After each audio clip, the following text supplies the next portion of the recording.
Hai pemain satu, siap hadapi tantangan ini?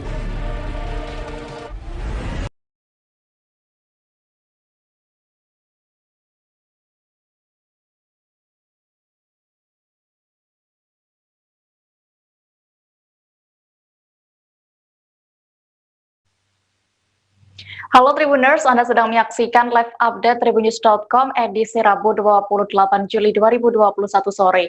Kami akan menyajikan informasi terkini dari berbagai daerah yang akan dilaporkan secara langsung oleh reporter kami di lapangan. Bersama saya Dea Mita, inilah live update selengkapnya. Kabar pertama datang dari Kalimantan Timur, Tribuners. Video Arga bocah asal Tenggarong, Kutai Kartanegara, Kalimantan Timur mengenakan APD lengkap dan azan di pemakaman ibunya viral di media sosial. Presiden Republik Indonesia Joko Widodo kemudian menghubungi langsung anak-anak dari almarhum Ali Yusni dan almarhumah Desi Setiawati yang meninggal dunia akibat terpapar COVID-19. Jokowi langsung menelepon melalui video call lewat handphone dari Bupati Kukar, Edi Damansyah, yang diterima langsung oleh Arga, anak kedua dari Pak Sutri itu. Dalam kesempatan itu, Presiden memberikan dukungan moral terhadap mereka dan juga bantuan berupa sejumlah uang tunai. Untuk mengetahui informasi lebih detailnya, sudah bergabung bersama kami rekan wartawan Tribun Kaltim Aris Joni yang akan memberikan laporan. Halo Aris. Ya, Aris. Selamat sore, dia. Iya, Aris, bisa Anda jabarkan apa saja yang dilakukan Presiden Jokowi saat melakukan video call bersama Arga? Ya, pertama kali Presiden RI Pak Jokowi menelpon Arga sekitar jam 10 pagi melalui handphone Pak Bupati Kukar, Pak Edi Damansyah, di mana pada saat terhubung, Pak Jokowi langsung menanyakan keadaan atau kondisi keempat anak yang ditinggal kedua orang tuanya pada saat meninggal karena COVID. Pak Jokowi sendiri mendapat informasi pada kemarin setelah tim dari Kukar, baik itu Kapolres, Dandim, Bupati menghubungi pihak istana, dan Pak Jokowi dari kemarin sudah berjanji akan menelpon anaknya yang salah satu merupakan ASN yang meninggal dunia itu. Begitu. Iya, Aris. Lalu informasinya juga Presiden memberikan sejumlah bantuan kepada Aris dan juga saudara-saudaranya. Bantuan apa saja yang diberikan Presiden Jokowi, Aris? Ya, Pak Jokowi memberikan bantuan berupa uang tunai sekitar 25 juta yang langsung dikirim melalui rekening anak pertamanya, dan pada hari ini sudah dipastikan bahwa bantuan tersebut sudah sampai di rekening anak daripada orang tua yang meninggal itu. Iya, Aris. Lalu selain bantuan dari Presiden Jokowi, apakah mereka juga mendapatkan bantuan lain dari pihak pemerintah setempat? Oh ya, dia keempat anak ini juga mendapatkan bantuan berupa sepeda dari Bupati Kukar sendiri yang menyerahkan langsung untuk Arga. Kemudian ada boneka untuk anak yang nomor 4 karena masih 4 tahun, dan juga ada beberapa bingkisan sembako yang diberikan pemerintah untuk keluarga dan anak-anaknya dari Pak Sutri yang meninggal karena COVID kemarin. Iya, Aris. Lalu saat melakukan video call bersama anak-anak dari Pak Sutri itu, apa pesan yang disampaikan oleh Jokowi ke anak-anak itu? Pertama kali Pak Jokowi mengucapkan belasungkawa sedalam-dalamnya untuk anak-anak daripada pasangan suami istri tersebut beserta keluarganya, mengucapkan belasungkawa. Kemudian Pak Jokowi juga mencoba untuk menyemangatkan anak-anaknya itu agar tetap tegar. Bahkan Pak Jokowi juga sempat menanyakan berapa saudara, ya memberikan bentuk perhatian seperti itu. Iya, baik. Terima kasih Aris untuk laporannya. Selamat kembali bertugas. Dan Tribuners, berikut ada momen saat Presiden Jokowi melakukan panggilan video bersama Arga. Berikut. Sehat, ya. Jika udah sehat, salam ya untuk kakak dan adik ya. Semoga cepat sembuh dan bisa beraktif. Itu berapa sih harga? Saudara berapa? Saudaranya berapa? Berapa saudara? Harga? 4. Ya, Pak masing-masing punya kakak dan adik ya. Ini sekarang tinggal di mana? Iya.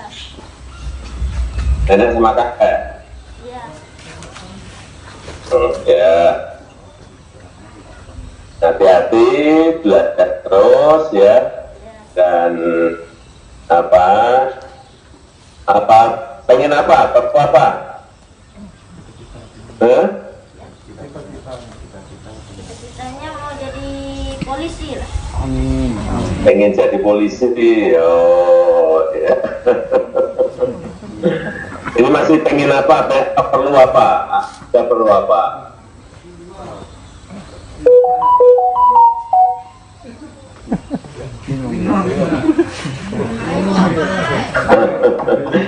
Saya membaca Pak tuh apa ya, dan Ibu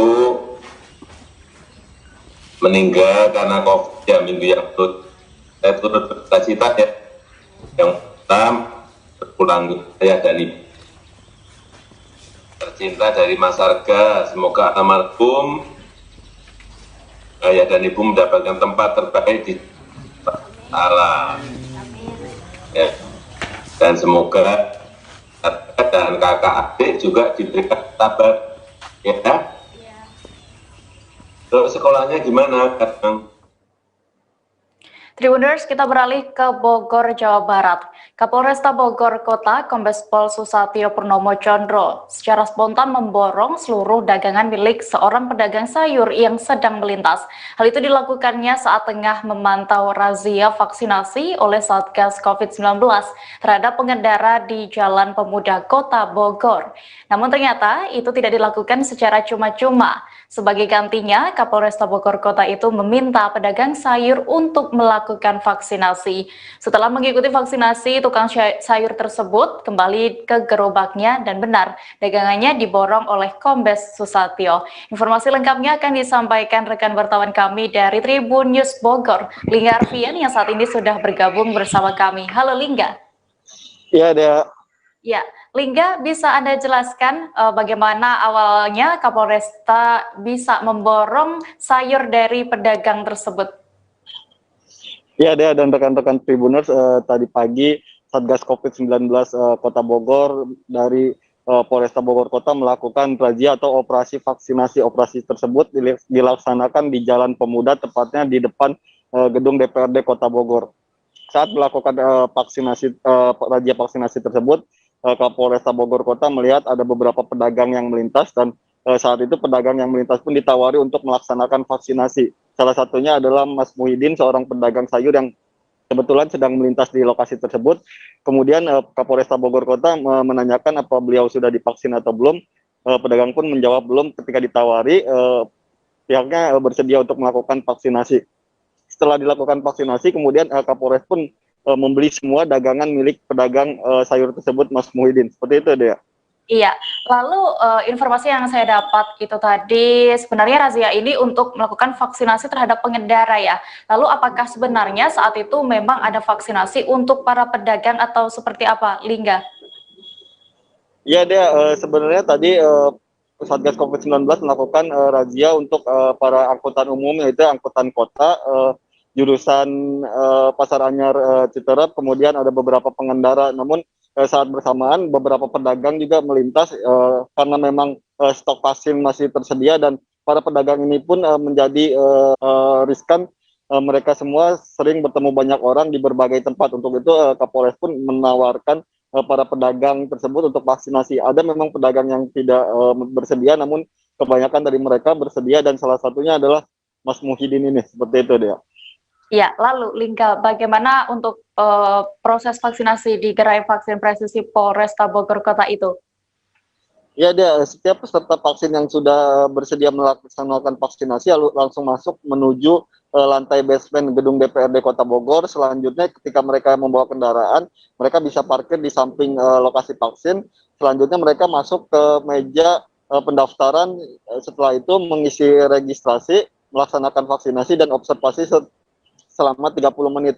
Tadi juga semua berjalan dengan lancar, tidak ada antrian ataupun kerumunan masyarakat yang mengikuti vaksin, karena vaksinasi dilaksanakan dari mulai peserta mendaftar hingga dilakukan observasi itu kurang lebih hanya sekitar 40 menit, seperti itu, Dea. Ya, kembali ke pedagang sayur tadi, lalu berdasarkan informasi yang Anda himpun, di lokasi berapa jumlah sayur dan nominal yang dibayarkan Kapolresta untuk pedagang itu? Hingga? Iya, ada yang menarik ketika Kapolresta Bogor Kota menghampiri pedagang tersebut ditanya oleh Kapolres berapa jumlah dagangannya, karena memang jumlah dagangnya sendiri sudah tinggal sedikit lagi, seperti itu.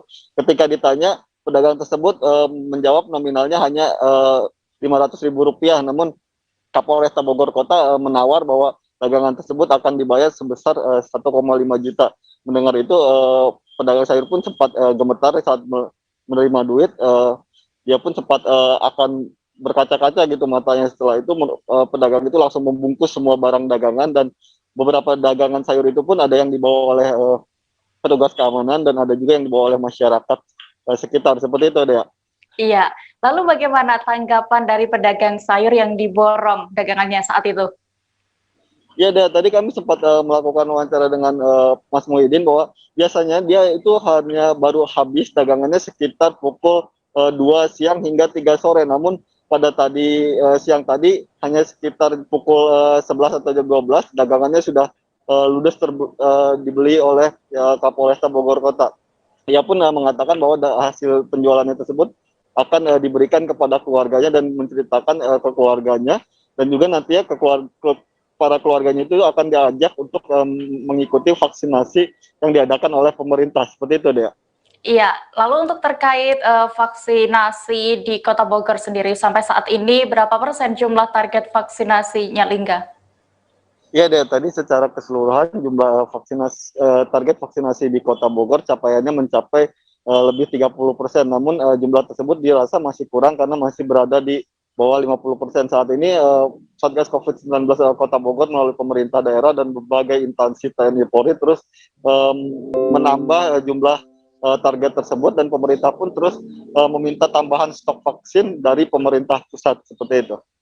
Ya, baik Lingga dan Tribuners, tadi juga jurnalis kami sudah melakukan wawancara bersama Kapolresta Bogor Kota Kombes Pol Susatyo Purnomo Chandra. Berikut hasil wawancara selengkapnya untuk Anda.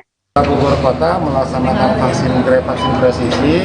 Kami memiliki target bahwa sebelum jam 12 kami sudah bisa memvaksin sebanyak 500 orang. Sehingga selain yang targeted yang kami laksanakan, apabila masih ada sisa, maka kami melaksanakan razia vaksin di depan kantor DPRD agar masyarakat yang melintas, yang sudah tahu jalan lewat depan kantor DPRD, termasuk penumpang angkot dan sebagainya, itu bisa ikut vaksin di DPRD. Sehingga komitmen kami untuk mendukung program vaksinasi ini bersama pemerintah Kota Bogor itu terus kita dorong supaya bisa mengejar vaksin itu terus. Untuk RW zona merah, kemudian apabila sebelum jam 12 masih ada sisa, kita lakukan razia untuk warga Kota Bogor bisa melaksanakan vaksin. Ya. Syaratnya apa aja, Pak? Kenapa? Yang penting dia bawa ini aja.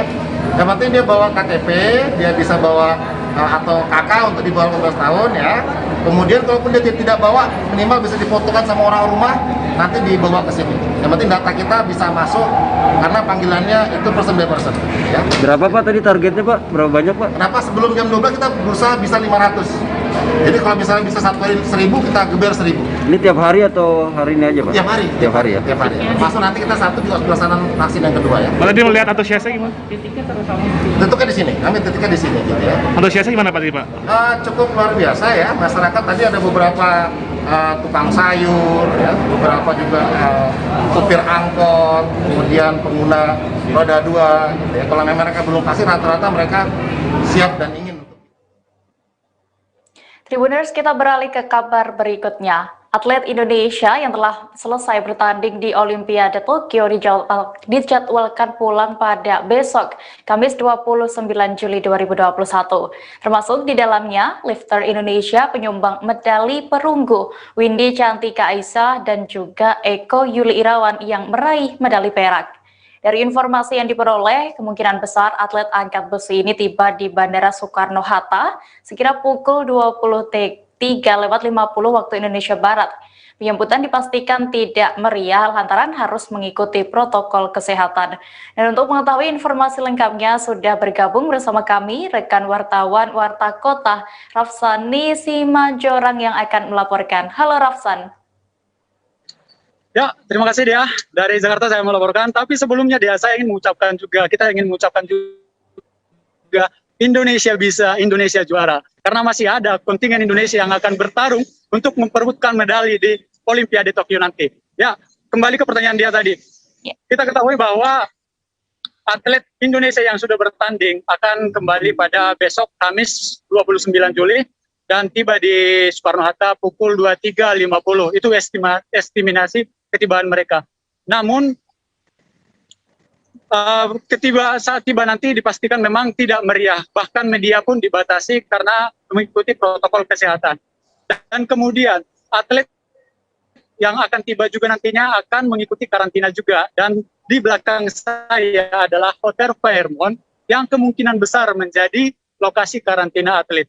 Hal ini setelah saya mengkonfirmasi tadi kepada manajer on duty dari Hotel Fairmont, Bapak Yuliadi, di mana diketahui atlet sebelum berangkat dulu tanggal 17 Juli lalu mereka standby di hotel ini dan kemungkinan besar mereka akan karantina di sini juga. Namun masih menunggu kejelasan dari NOC yaitu National Olympic Committee, mereka yang mengurusi atlet Olimpiade kita.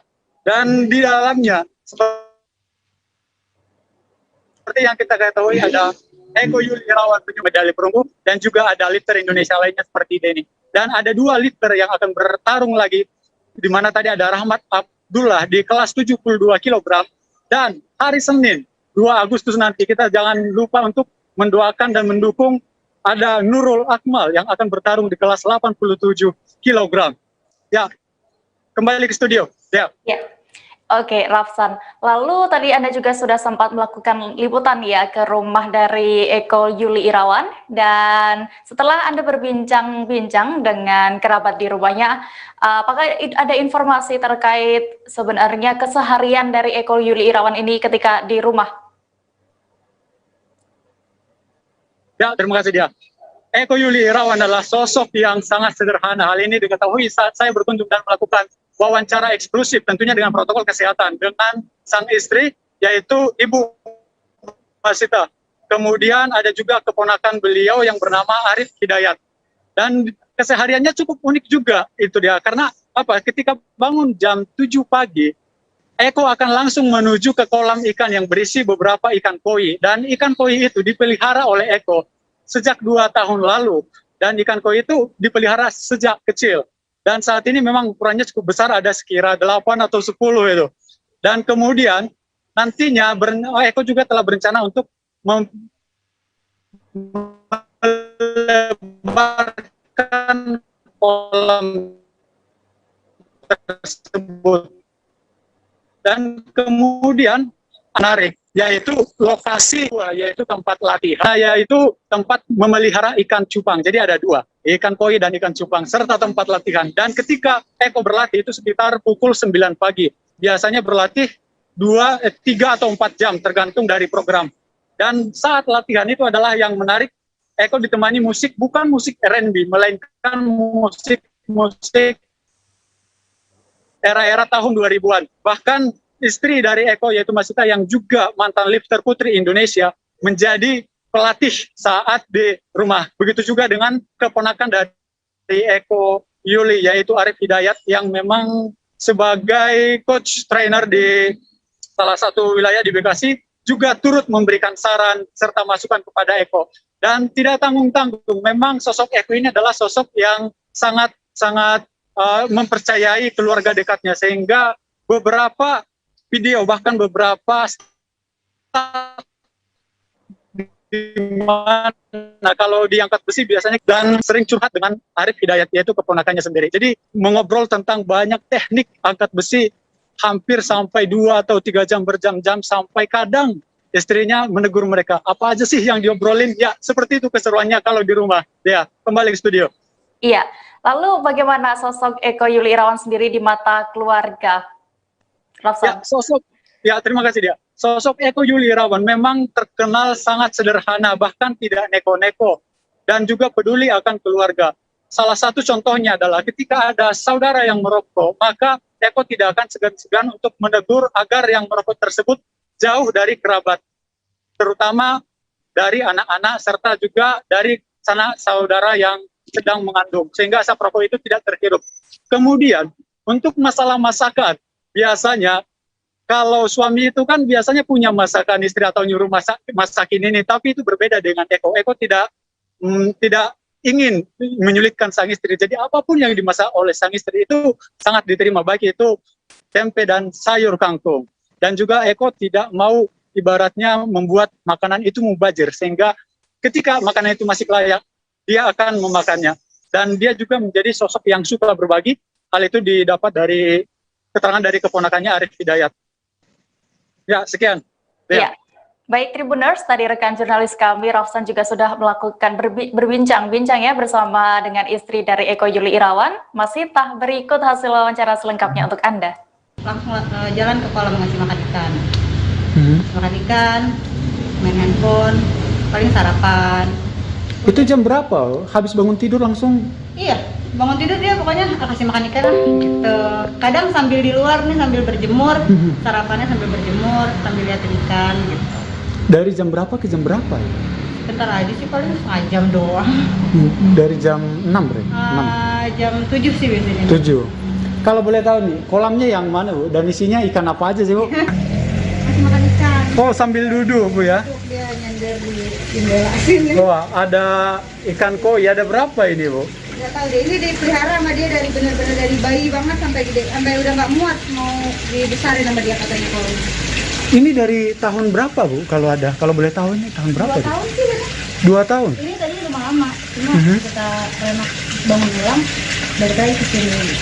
Jadi 2 tahun itu langsung memang Mas Eko itu menyukai ikan atau ada yang lain lagi? Dia buat refresh otaknya aja, kadang capek latihan kan, pengen ada yang dia lihat, pengen ngeliatin ikan, kasih makan kan, senang tadi ngeliatin dia, senang ngeliat ikan dari kecil, kalau udah gede gitu, dia sendiri yang ngasih makan gitu.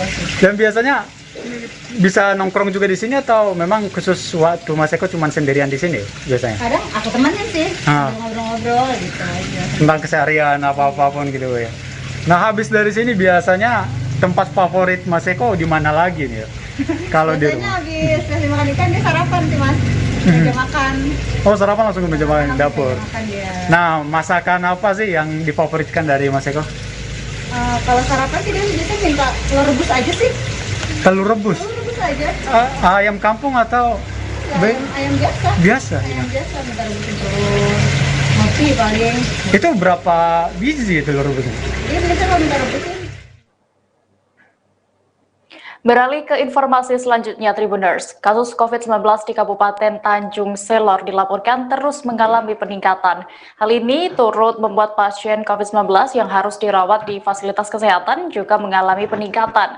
Sebelumnya, Bupati Bulungan, Syarwani, mengatakan akan menambah kapasitas tempat tidur atau bed di 3 puskesmas. Namun hingga hari ini Rabu 28 Juli, penambahan bed untuk penanganan pasien COVID-19 di Puskesmas Tanjung Selor belum juga terrealisasi. Detail informasinya akan disampaikan oleh rekan wartawan dari Tribun Kaltara, Maulana Ilhami Faudi, yang kini sudah tersambung bersama kami. Halo Ilham. Halo rekan Dea dan Tribuners. Ilham, berdasarkan pantauan Anda tadi, bisa Anda jelaskan bagaimana kondisi pasien di RSUD di sana? Baik, berdasarkan pantauan hari ini, dari 44 kapasitas ruang isolasi di RSUD Sumarno Sasramoja Tanjung Selor, sudah terisi sekitar 37 pasien, sehingga tinggal menyisakan 7 orang pasien lagi, di mana 8 diantaranya saat ini masih dalam kondisi kritis. Begitu rekan dia. Iya, Ilham. Lalu bagaimana persiapan dari pihak puskesmas sendiri sebagai penyangga rumah sakit? Ya, memang sebelumnya Bupati Syarwani mencanangkan agar beberapa puskesmas di sekitar Tanjung Selor ini ditambahkan kapasitas bednya agar tidak terjadi penumpukan di rumah sakit RSUD Sumarno Suramojo. Tapi hingga hari ini salah satunya di Puskesmas Tanjung Selor itu belum terrealisasi, mengingat kapasitas yang dapat ditambah itu hanya sebatas 15-20 bed tempat tidur. Dan menurut Kepala Puskesmas, tadi saya sudah wawancara, beliau mengatakan bahwa tenaga kesehatan juga tentunya akan kewalahan bila nantinya di Puskesmas Tanjung Selor akan mendapatkan tambahan 15-20 bed ruang perawatan pasien COVID-19. Ya, lalu bagaimana dengan apakah sudah ada alternatif fasilitas lain sebagai ruang isolasi COVID-19, Ilham? Ya, selain 3 puskesmas di Bulungan yang akan menjadi penyangga rumah sakit, sebenarnya juga ada 2 fasilitas lain yang sebenarnya disiapkan sebagai ruang karantina dan juga penanganan isolasi, yaitu di Rusunawa di Jalan Sengkawit Tanjung Selor dan juga di Gedung Wanita di Jalan Serindit. 2 fasilitas ini direncanakan mampu menampung hingga 225 tambahan bed. Namun hingga saat ini kedua fasilitas tersebut juga belum dialihfungsikan untuk perawatan karena memang kalau menurut Bupati Bulungan memang masih menunggu akan terjadinya lonjakan kasus COVID-19 di Bulungan. Begitu rekan dia. Iya, baik. Terima kasih Ilham dan Tribuners. Tadi rekan wartawan kami juga sudah melakukan wawancara bersama Dr. Lutfi Abdul Latif selaku Kepala Puskesmas Tanjung Selor. Berikut liputan selengkapnya untuk Anda. Pak, ya. Sebelumnya gedung apa ini? TFC. TFC ya. Untuk kegiatan yang berhubungan dengan gizi. Nah, untuk sekarang ini kita gunakan untuk penjaringan kasus suspek COVID. Sementara yang rawat jalan. Kalau itu kemarin memang ada disampaikan oleh Pak Kadis bahwa salah satu yang alternatif adalah gedung yang di samping puskesmas ini. Selain yang info yang saya terima itu adalah Rusunawa. Jadi masih ada beberapa alternatif. Jadi belum pasti bahwa nanti itu akan digunakan, masih dalam bentuk wacana alternatifnya. Kalaupun itu kalau dari segi efektivitas sebenarnya kalau dari daya tampung nggak seberapa. Berapa memang Pak? Kalau untuk bed belum ada bednya di situ. Itu masih dalam bentuk ruangan kosong, itu kan ada beberapa ruangan yang nggak terpakai. Kalau untuk berapa bed di situ kami belum tahu karena belum ada bednya kan.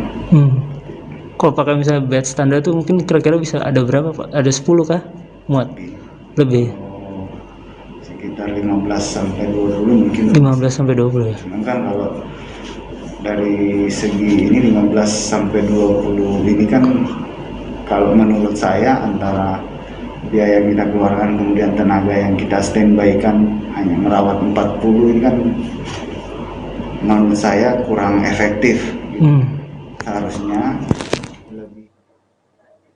dari Kalimantan Utara kita beralih ke Papua, Tribuners. Angka kematian pasien akibat terpapar COVID-19 atau Corona di Kabupaten Manokwari, Papua Barat terus mengalami kenaikan. Petugas pemulasaran hingga penguburan jenazah pun kewalahan. Hal tersebut diakui oleh Rian Sandika, seorang pekerja tukang di pemakaman pasien COVID-19 di Arfai, Distrik Manokwari, Selatan Kabupaten Manokwari. Bahkan menurutnya hampir setiap hari tidak terlewatkan ada bunyi pemakaman jenazah COVID-19. Kabar selengkapnya akan dilaporkan oleh jurnalis kami dari Tribun Papua, Safwan Asari Raharusun, yang saat ini sudah terhubung bersama kami. Halo Safwan. Halo dia. Ya, Safwan, berdasarkan pantauan Anda, bisa Anda jelaskan bagaimana kondisi pemakaman pasien COVID-19 di Manokwari saat ini? Ya, baik Dea dan juga Tribuners dimanapun Anda berada. Hari ini dapat saya kabarkan dari Kabupaten Manokwari, Provinsi Papua Barat. Terkait dengan pemakaman pasien COVID di Kabupaten Manokwari sendiri sudah telah telah mengalami kenaikan di beberapa minggu terakhir ini. Sebab menurut keterangan dari tukang dan juga sejumlah masyarakat di lapangan, setiap harinya itu hampir mereka melihat ada pemakaman pasien COVID di Kabupaten Manokwari. Dea. Iya. Lalu, Sofwan, seperti apa perkembangan angka kematian pasien positif COVID-19 di Kabupaten Manokwari sendiri? Ya, baik Dea dan juga Tribuners. Untuk pasien COVID secara keseluruhan di Provinsi Papua Barat, saat ini sudah mengalami kenaikan hingga mencapai 273 orang yang meninggal dunia.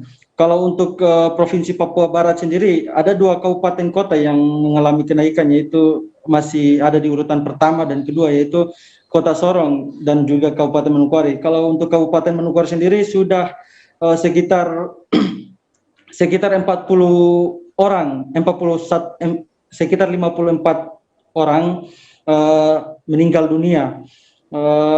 Pantauan saya di lapangan, menurut keterangan dari sejumlah masyarakat, luasan halaman pemakaman yang disiapkan oleh pemerintah saat ini telah hampir nyaris full oleh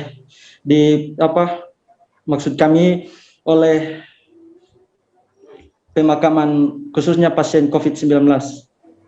Baik, lalu apakah pemerintah sudah ada rencana untuk menambah lapangan untuk penguburan pasien COVID-19? Sofwan. Baik, Tribuners, untuk sampai sejauh ini saya sedang berusaha untuk menghubungi gugus tugas dan juga sejumlah pemerintah di Kabupaten Manokwari. Namun hingga saat ini mereka enggan untuk memberi komentar terkait dengan penambahan lahan tersebut. Iya, baik. Terima kasih rekan wartawan Tribun Papua, Sofwan Azari, untuk laporannya. Selamat kembali bertugas. Pikir itu memang terutama ya kita jaga kesehatan kita, fisik ya toh. Kalau fisik kuat ya mudah-mudahan lah kita ya, di samping itu juga kita harus menghindari juga ya toh. Ya, kita kan nggak tahu maksudnya COVID ini apa, memang yang jelas itu COVID itu ada ya toh. Tapi yang penting hanya patuhi protokol ya. Iya, patuhi protokol. Iya. Masalah yang info-info yang orang bilang ada yang meninggal di COVID kan, ya kita nggak tahu juga itu kalau masalah itu ya.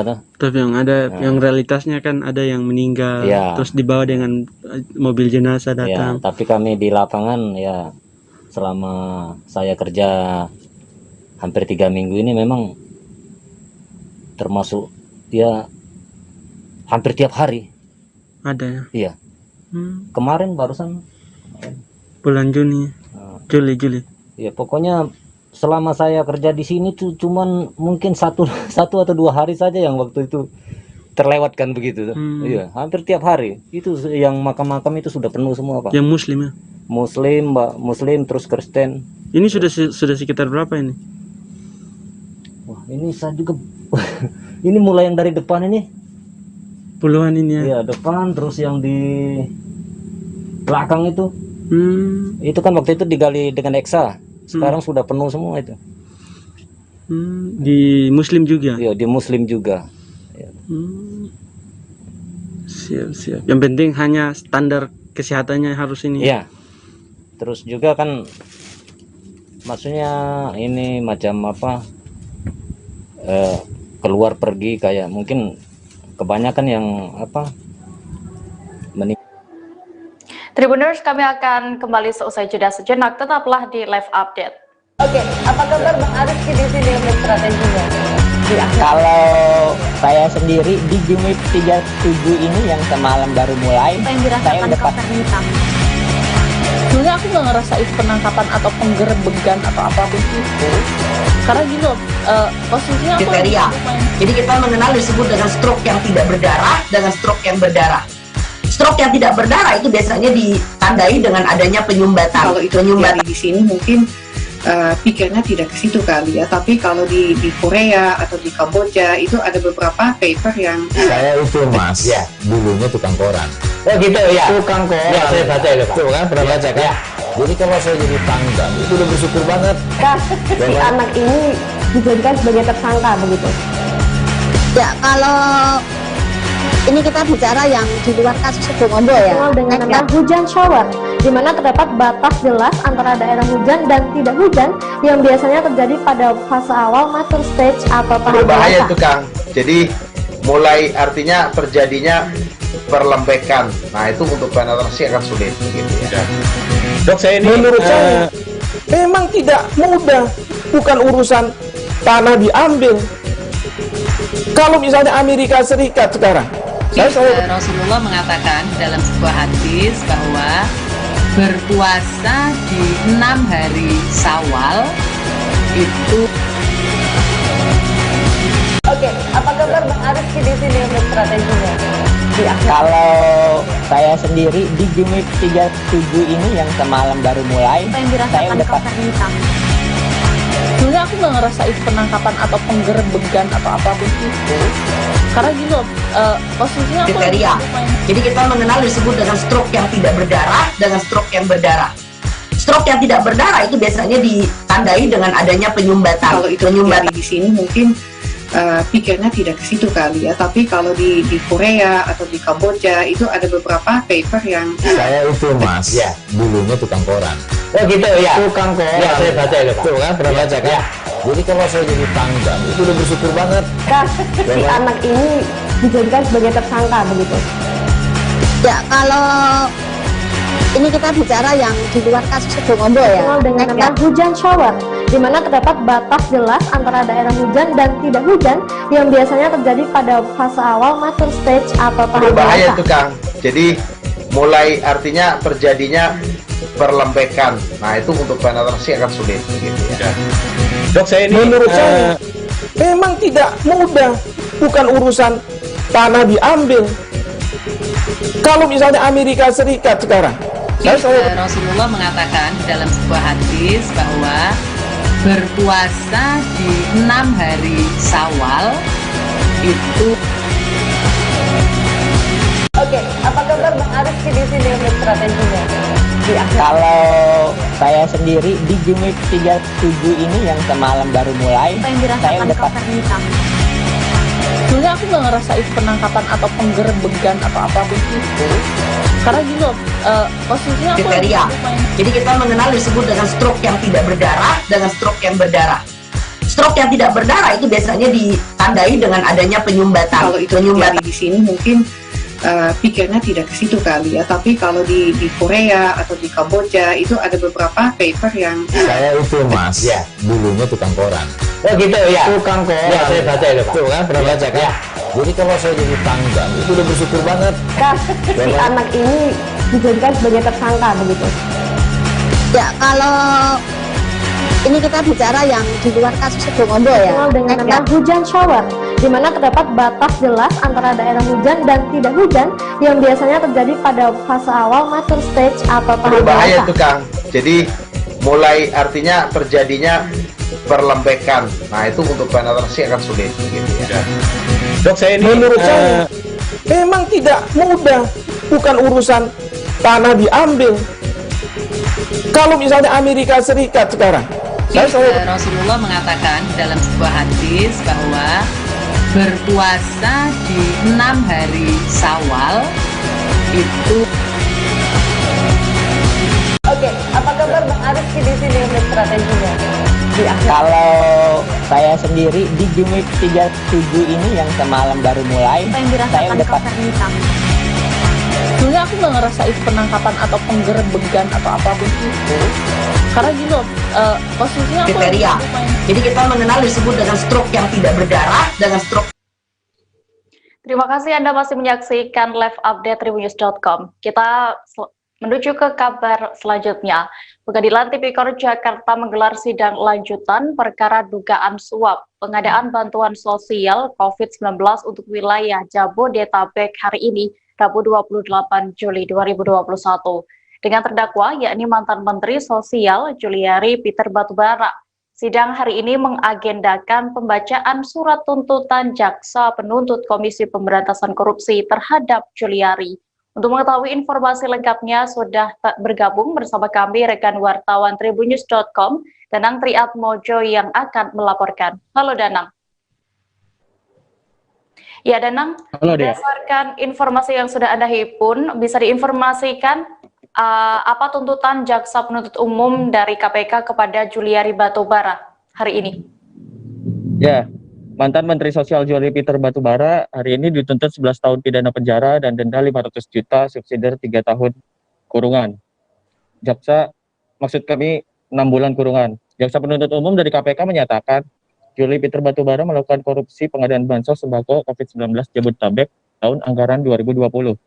Terdakwa melakukan perbuatan korupsi bersama kedua anak buahnya, yaitu kuasa pengguna anggaran Adi Wahyono dan pejabat pembuat komitmen Kemensos Matius Joko Santoso. Berdasarkan fakta hukum yang terungkap selama proses persidangan, Juliari terbukti menerima uang fee sebesar 32,48 miliar melalui kedua anak buahnya itu. Uang fee bersumber dari PT Tiga Pilar Agro Utama, PT Petani, dan perusahaan lainnya, karena perusahaan tersebut mendapatkan proyek sebagai vendor penyedia paket bansos sembako.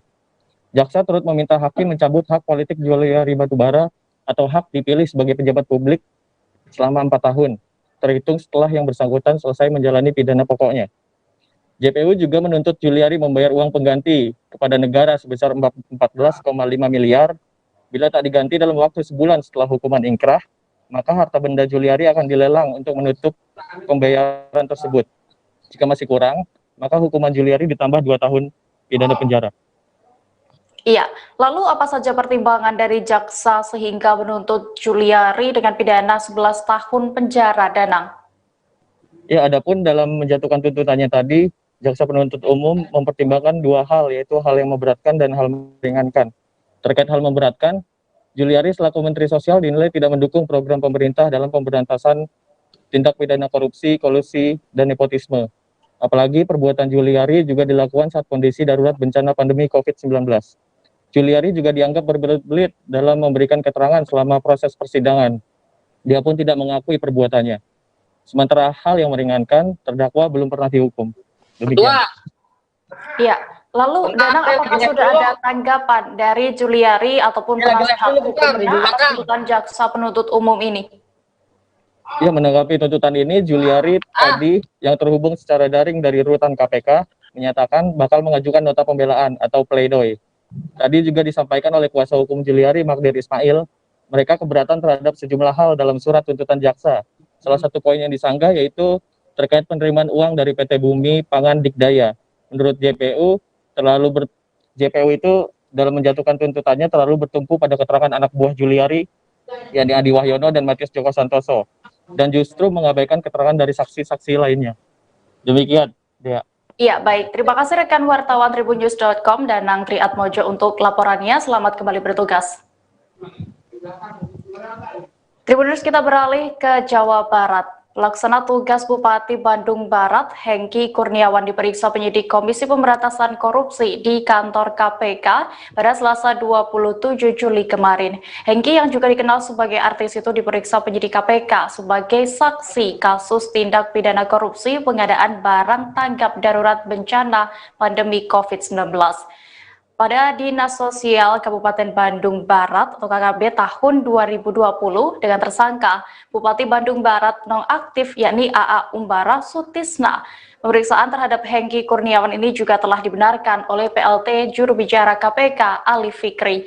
Informasi lengkapnya akan disampaikan rekan wartawan kami dari Tribun Jabar, Hilman Kamaludin, yang saat ini sudah bergabung bersama kami. Halo Hilman. Selamat sore.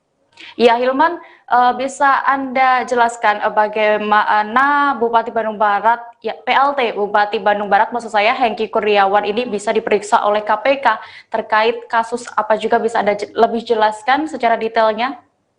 Oke Nela, saat itu PLT Bupati Bandung Barat Hengki Kurniawan menjabat sebagai Wakil Bupati Bandung Barat saat Bupati sebelumnya Umbara Sutisna ditetapkan sebagai tersangka gitu dalam kasus pengadaan barang pandemi COVID-19 ini. Maka untuk menggali keterangan dari Hengki Kurniawan. Pihak KPK kemarin memanggil Hengki Kurniawan untuk menggali informasi terkait kasus tersebut. Ini ya, Nela. Iya. Lalu Hilman, keterangan apa yang sebenarnya ingin digali oleh KPK dalam pemeriksaan Hengki Kurniawan kali ini? Ya, tadi saya sempat menghubungi juru bicara KPK Ali Fikri gitu, bahwa Hengki Kurniawan didalami terkait keterangannya bahwa Hengki Kurniawan sempat bekerja sama gitu dalam kasus tersebut gitu. Namun hal itu belum dijelaskan lebih rinci gitu oleh Hengki Kurniawan. Seperti itu, Nela. Iya, lalu bagaimana saat Hengki diperiksa ini dengan roda pemerintahan Pemda KBB sendiri? Karena pasti ada agenda atau kegiatan harus yang diundur atau bahkan dibatalkan karena yang bersangkutan tidak bisa melakukannya.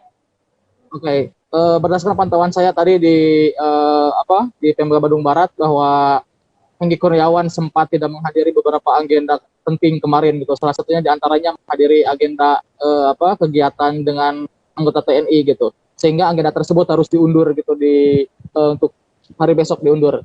Sehingga beberapa agenda Hengki Kurniawan sempat tertunda juga untuk hari kemarin. Begitupun dengan hari ini. Untuk hari ini kantornya terlihat kosong dan tidak ngantor gitu Hengki Kurniawan. Sampai saat ini belum memberikan keterangan lebih lanjut terkait hal ini.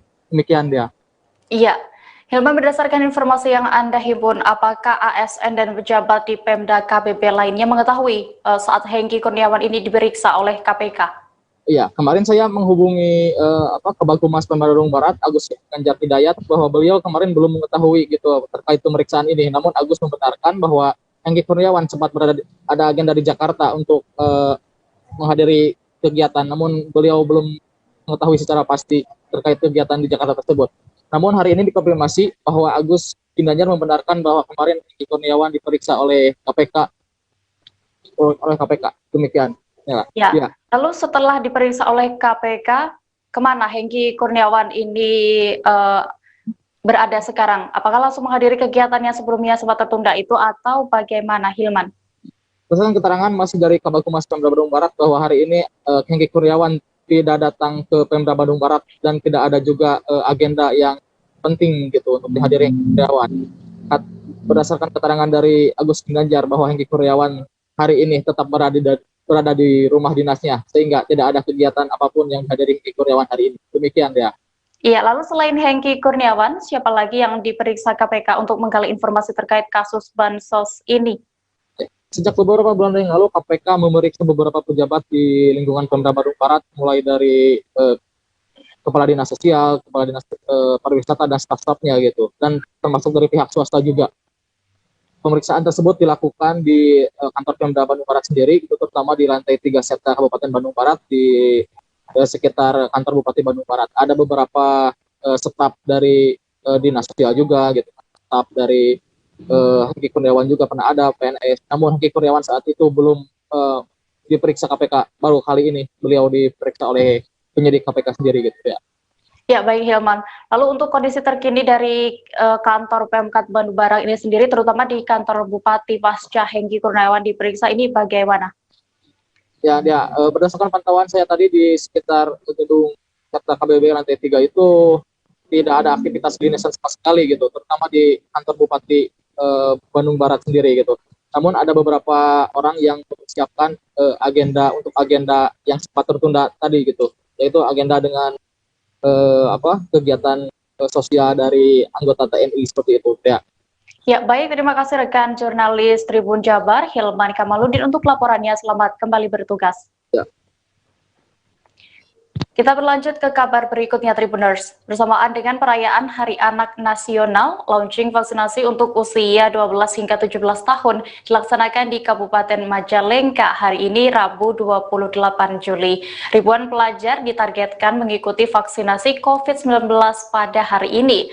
Dan untuk mengawalinya, sebanyak 50 santri usia 12 hingga 17 tahun dari Pondok Pesantren Santi Asromo di Desa Pasir Ayu, Kecamatan Sindang mengikuti vaksinasi tersebut. Kegiatan vaksinasi ini juga dibuka secara resmi oleh Gubernur Jawa Barat Ridwan Kamil melalui virtual.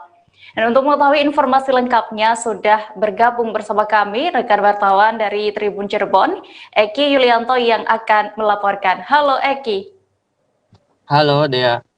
Eki, berdasarkan pantauan Anda tadi, bagaimana antusias pelajar untuk mengikuti vaksinasi yang digelar oleh pemerintah daerah Kabupaten Majalengka hari ini? Ya, menurut baik Dea, ada sebanyak 50 pelajar dari santri Pondok Pesantren Santi Astromo yang mengikuti vaksin COVID-19 ini.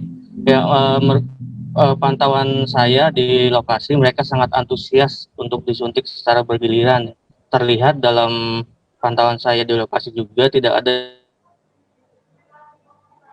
yang merasa ketakutan untuk disuntik. Bahkan ada dari mereka yang terlihat sumringah pasca disuntik. Dalam pelaksanaan vaksinasi itu, Wakil Bupati Majalengka Tarsono Demardiana meninjau langsung dengan didampingi pejabat dari Dinas Kesehatan Provinsi maupun Kepala Dinas Kesehatan Majalengka itu sendiri. Tarsono mengapresiasi para pelajar yang sangat antusias mengikuti vaksinasi ini. Ia berharap dapat diikuti oleh seluruh pelajar di Majalengka, yang mana ditargetkan 99.000 pelajar bisa divaksin. Sementara dalam sehari 2.600 pelajar bisa divaksin. Demikian deh. Iya, lalu dengan dimulainya vaksinasi COVID-19 untuk kalangan pelajar ini, apakah ini juga menjadi sinyal pembelajaran tatap muka di sana akan segera kembali digelar? Eki. Ya deh, pembelajaran tatap muka akhirnya menjadi sebuah harapan ya bagi seluruh masyarakat di tengah pandemi COVID seperti sekarang ini. Beberapa pelajar yang berhasil saya wawancari juga berharap dengan vaksinasi yang mereka lakukan, pemerintah dapat kembali mengambil kebijakan untuk menggelar KBM tatap muka. Kita ketahui bahwa kurang lebih 1 tahun para pelajar harus menerima ilmu yang diberikan oleh gurunya lewat daring ya. Namun jika hal itu terlalu lama dilakukan, akan berdampak buruk juga terhadap generasi muda ke depan. Oleh karena itu, semoga dengan gelaran vaksinasi COVID ini untuk para pelajar di Majalengka ataupun di seluruh Indonesia, pembelajaran tatap muka kembali dilakukan. Itu harapannya dia. Iya, lalu apakah sudah ada informasi hingga saat ini berapa cakupan dari vaksinasi COVID-19 di Kabupaten Majalengka sendiri, Eki?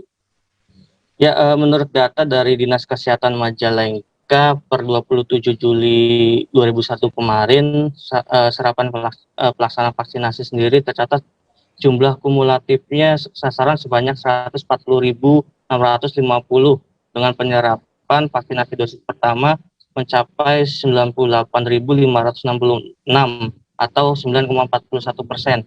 Sedangkan dosis kedua mencapai 42.083 atau 4,2%.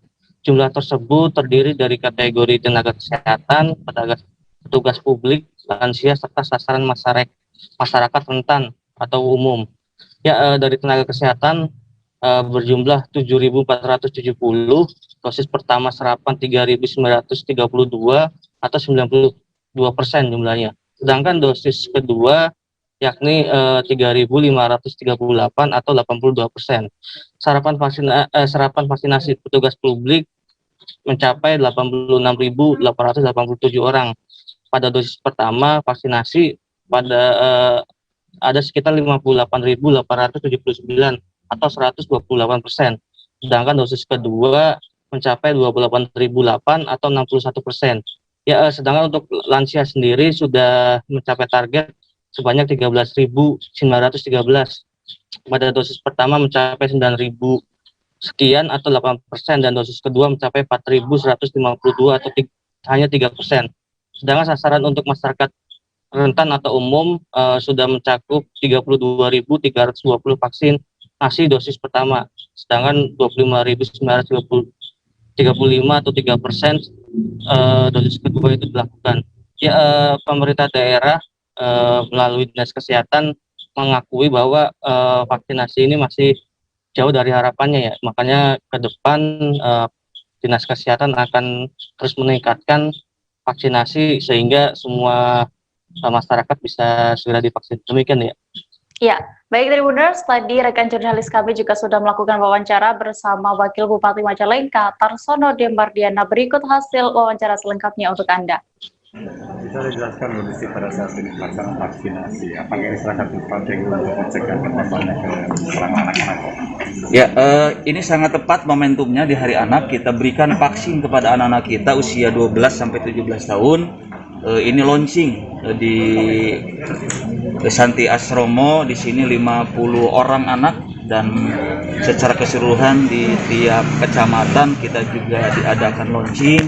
Namun tentunya tempatnya tidak di puskesmas ya, tapi kita coba dikoordinir anak-anak kita untuk bisa melaksanakan vaksin, karena di lapangan ada mulai terpapar anak-anak kita, sehingga anak-anak kita di Hari Anak ini sebagai starting point saja, bahwa anak-anak kita di Majalengka harus tumbuh sehat dan tidak terpapar COVID-19. Alhamdulillah berjalan dengan baik, namun ada juga di beberapa tempat yang karena memang ini baru launching, dan kita diperlukan mobilisasi pendekatan yang nama juga anak-anak. Kita juga ya, anak-anak juga kadang-kadang takut disuntik ya, orang tua aja ada yang takut, apalagi anak-anak. Nah, ini memerlukan strategi khusus pendekatan ke anak-anak kita agar mau untuk divaksin ya, kita kerjasama. Dari Cirebon kita beralih ke Jambi. Kasus COVID-19 varian Delta kini terkonfirmasi masuk ke wilayah Provinsi Jambi. Hal ini diungkapkan oleh juru bicara Satuan Tugas COVID-19 Provinsi Jambi, Johan Syah. Konfirmasi itu mereka terima dari Lembaga Biologi Molekuler Eichmann, Profesor Dr. Amin Subandrio. Penanggung jawab tes PCR RSUD Raden Matahir, Dr.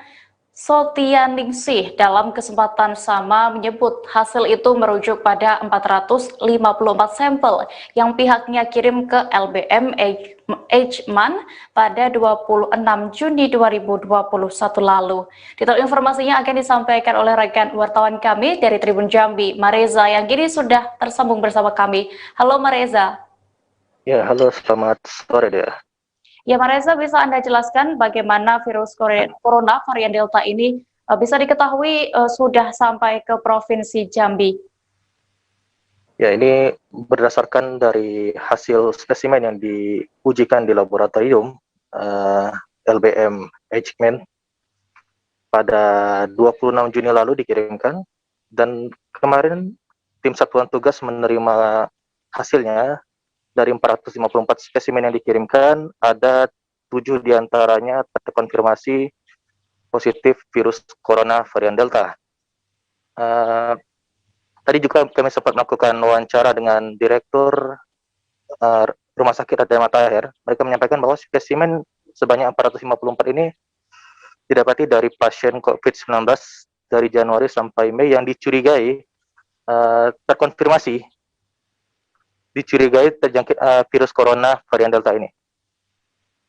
Iya, Mareza, lalu apakah ada informasi terkait kondisi pasien yang terkonfirmasi virus corona varian Delta di sana? Sampai saat ini tim Satuan Tugas COVID-19 Provinsi Jambi masih melakukan tracking untuk mengetahui lebih lanjut bagaimana kondisi pasien yang terkonfirmasi ini, karena memang sampel spesimen yang diujikan itu dari bulan Januari sampai Mei lalu.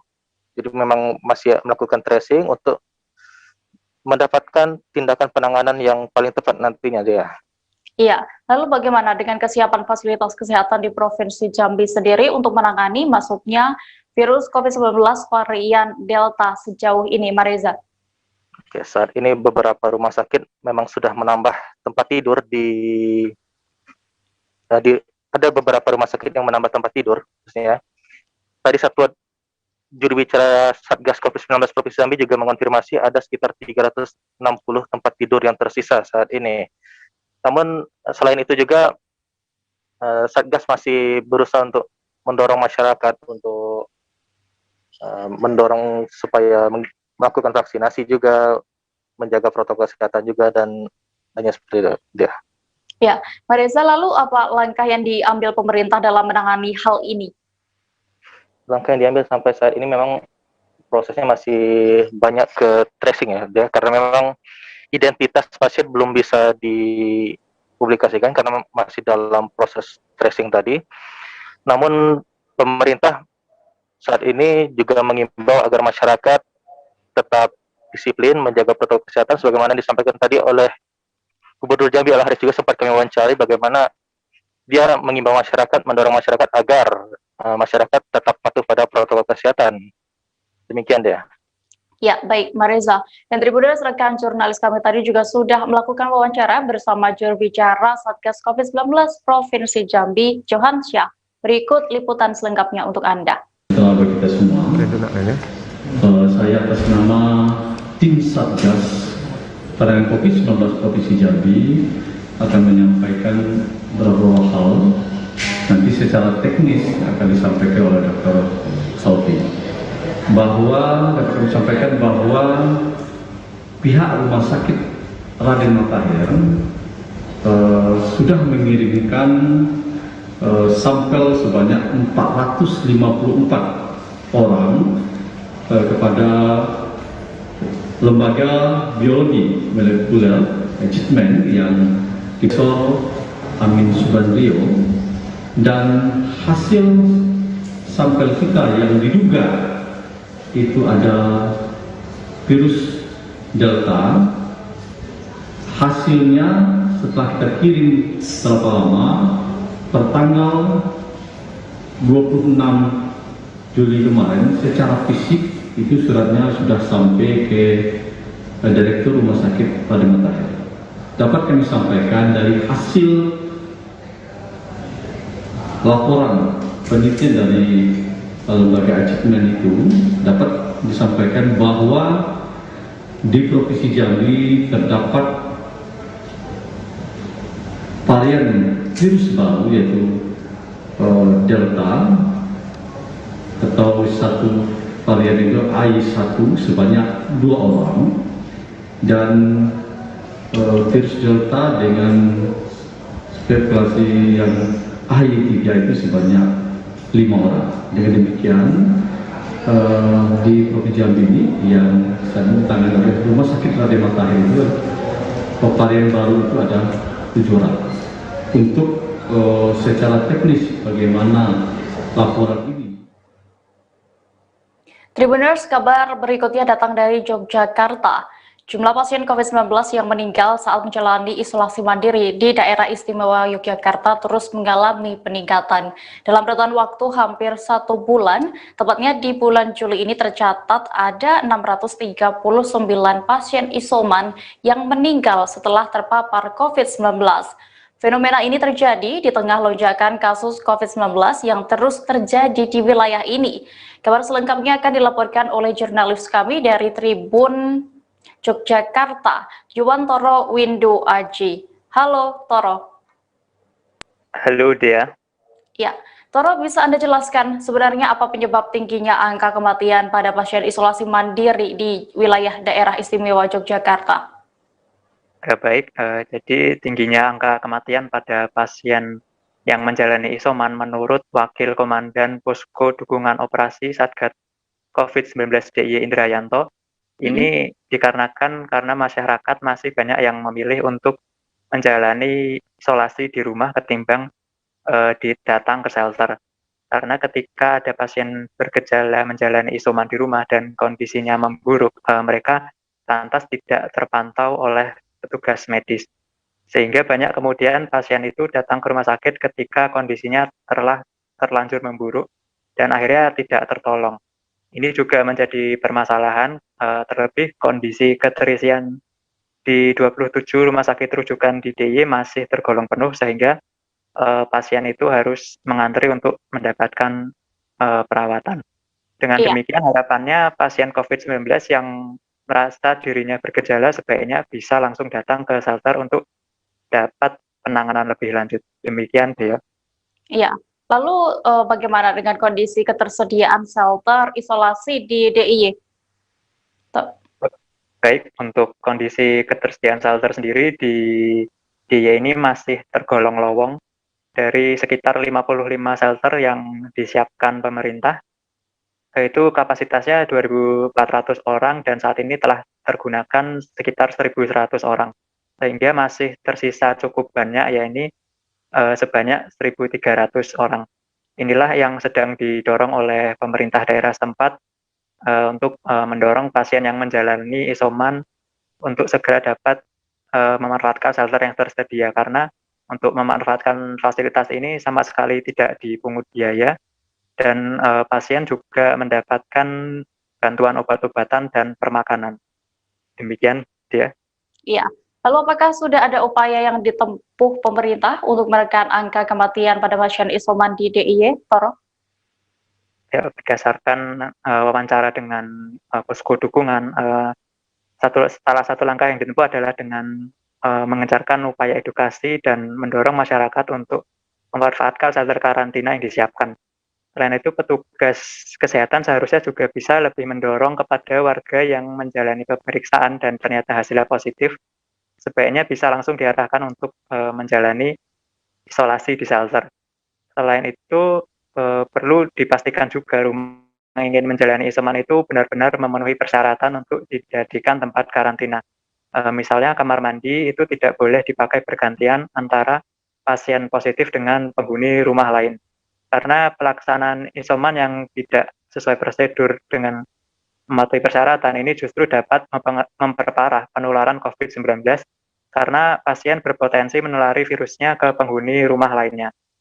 Selain itu, saat ini Gubernur DIY Sri Sultan Hamengkubuwono X juga telah berupaya untuk membentuk tim khusus yang terdiri dari 100 orang berupa dokter dan nakes yang nantinya ditugasi untuk mengawasi pasien COVID-19 yang menjalani isoman. Demikian. Ya baik, Toro. Lalu untuk selanjutnya bisa Anda informasikan terkait perkembangan kasus terkonfirmasi COVID-19 di DIY? Untuk tren penularan hari ini, menurut laporan gugus tugas DIY, dilaporkan penambahan sebanyak 2.282 kasus, sehingga total kasus terkonfirmasi saat ini totalnya menjadi 112.459 kasus. Sedangkan untuk angka kematian secara umum juga masih mengalami lonjakan, di mana dilaporkan ada 67 kasus meninggal, sehingga total kasus meninggal di daerah ini totalnya menjadi 3.174 kasus. Ya, baik, terima kasih rekan jurnalis Tribun Jogja, Yuwantoro Widoaji untuk laporannya. Selamat kembali bertugas. Kami akan kembali selesai jeda sejenak, Tribuners, tetaplah di live update. Oke, apa kabar Bang Arif di sini untuk strateginya? Kalau saya sendiri di Game 37 ini yang semalam baru mulai, saya udah pasti. Sebenarnya aku nggak ngerasa itu penangkapan atau penggerbegan atau apapun itu, karena gitu posisinya aku kriteria. Jadi kita mengenal disebut dengan stroke yang tidak berdarah dengan stroke yang berdarah. Stroke yang tidak berdarah itu biasanya ditandai dengan adanya penyumbatan. Kalau itu penyumbatan di sini mungkin pikirnya tidak ke situ kali ya, tapi kalau di Korea atau di Kamboja itu ada beberapa paper yang saya itu mas, ya dulunya tukang koran. Oh gitu ya, Tukang koran. Ya, saya baca itu Pak. Tuh kan, pernah baca kan? Ya. Jadi kalau saya jadi tanggal itu udah bersyukur banget. Si anak ini dijadikan sebagai tersangka begitu. Ya, kalau ini kita bicara yang di luar kasus Situbondo ya, dengan nama hujan shower, di mana terdapat batas jelas antara daerah hujan dan tidak hujan yang biasanya terjadi pada fase awal mature stage atau tahap berbahaya itu Kang. Jadi mulai artinya terjadinya perlembekan. Nah itu untuk penetrasi akan sulit gitu ya. Dok, saya ini menurut saya memang tidak mudah, bukan urusan tanah diambil. Kalau misalnya Amerika Serikat sekarang, Rasulullah mengatakan dalam sebuah hadis bahwa berpuasa di 6 hari Syawal itu. Oke, apa kabar Bang Arif di sini untuk strateginya? Kalau saya sendiri di Game 37 ini yang semalam baru mulai, saya udah pasti. Sebenarnya aku nggak ngerasa itu penangkapan atau penggerbegan atau apapun itu, karena gitu posisinya kriteria. Jadi kita mengenal disebut dengan stroke yang tidak berdarah dengan stroke yang berdarah. Stroke yang tidak berdarah itu biasanya ditandai dengan adanya penyumbatan. Kalau itu penyumbatan di sini mungkin pikirnya tidak ke situ kali ya. Tapi kalau di Korea atau di Kamboja itu ada beberapa paper yang Saya itu Mas, ya dulunya tukang koran. Oh gitu ya. Tukang koran. Ya, saya baca itu, Pak. Tuh kan, pernah baca kan? Jadi kalau saya jadi tanggal itu udah bersyukur banget. Si anak ini dijadikan sebagai tersangka begitu. Ya, kalau ini kita bicara yang di luar kasus Obombo ya. Dengan nama hujan shower, di mana terdapat batas jelas antara daerah hujan dan tidak hujan yang biasanya terjadi pada fase awal mature stage atau tahap Berbahaya dewasa. tuh Kang. Jadi mulai artinya terjadinya perlembekan. Nah itu untuk penetrasi akan sulit gitu ya.